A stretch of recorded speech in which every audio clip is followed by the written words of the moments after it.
Why and how long to pray for the dead? In the 4th century, Saint Monica, the mother of Saint Augustine, asked her son to remember her soul in his masses. This is because she believed in the communion of saints, that is, through our prayers, our communion with one another continues even after death. Otherwise, this request to her son would make no sense if she thought a soul could not be helped by prayers. The belief in the communion of saints and the practice of praying for the dead is from the very earliest days of the Christian religion. This practice of praying for the dead is also based on the sacred scripture 2 Maccabees chapter 12 verses 39 to 45, where Judas Maccabeus made atonement for the dead that they might be delivered from their sin. The church continues this holy and a wholesome thought to pray for the dead through the Eucharistic celebration.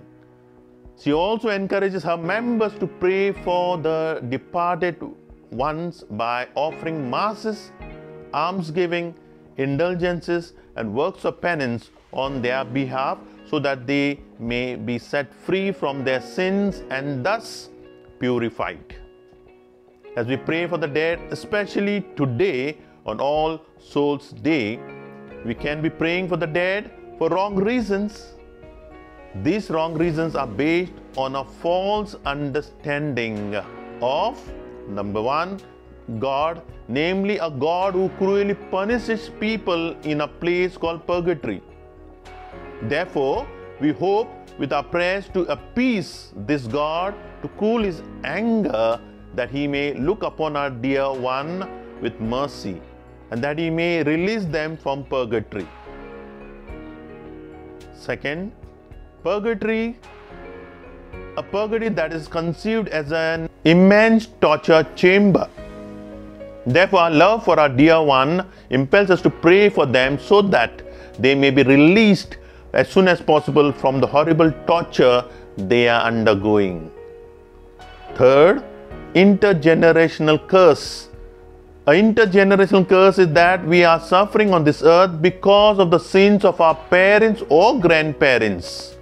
Therefore, offering masses for our parents and grandparents will set us free from the curses of suffering and punishment that have come upon us. Far from above, we are happy to pray for our dear departed ones for 3 reasons. To express a communion and love for them which crosses the boundary of death. A love for them does not stop at the death of departed ones, but continues. Death cannot rupture our relationship with them.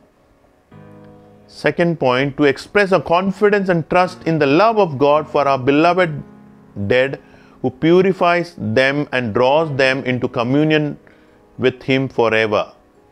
He loves them more than we love our dear departed ones. They are in safe hands. Third, to express our own desire to recommit ourselves to God in Jesus Christ, to be faithful to him till death, so that we shall all be united in the one communion of saints. This prayer for them makes us realize to become a good Christian on earth also. When we pray for our dear departed ones, we are tempted to project our own human condition, which are limited by space and time. With death, a person enters into a realm that is beyond time, and his final purification takes place in the presence of the glorified Christ, who is timeless. God lives in an eternal timeless now. For him there is no succession of time, no difference between yesterday and tomorrow. He is outside time. For God it matters little if our prayers for the departed ones are offered as the person is about to die, or actually dying, or already been dead for some time, For in all three cases, the prayers are gathered up into ever-present now of God. It therefore makes no difference when they are offered, for from the viewpoint of God, they are always seen as present.